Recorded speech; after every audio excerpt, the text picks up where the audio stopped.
It's a Sicilian winery importing wine from Syria. You're gonna need a physical access team. You know all this how? Even with a gun pressed against my head, I still pressed the countdown on my watch. I gave them 9 seconds to regret their choices. Then I made everyone in the room fall. The life of killing it wore me out. Blood kept pouring from my stomach. I thought I could die on the road. That would have been the best ending.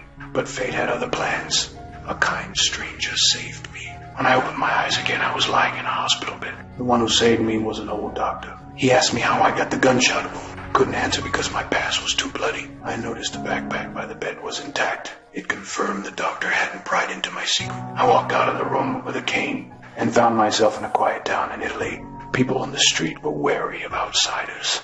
At that moment, a young police officer appeared. He reminded me that the people here were kind and hoped I wouldn't cause trouble.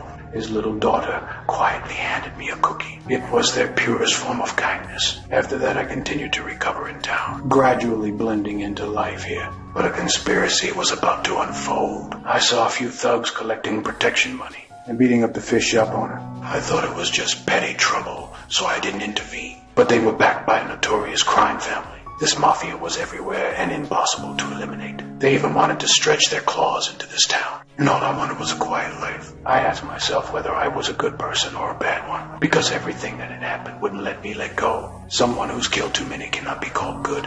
I decided to leave the town, packed my bags and prepared to move on. But then a commotion broke out on the street. People were rushing into an alley. My instinct told me trouble had finally arrived.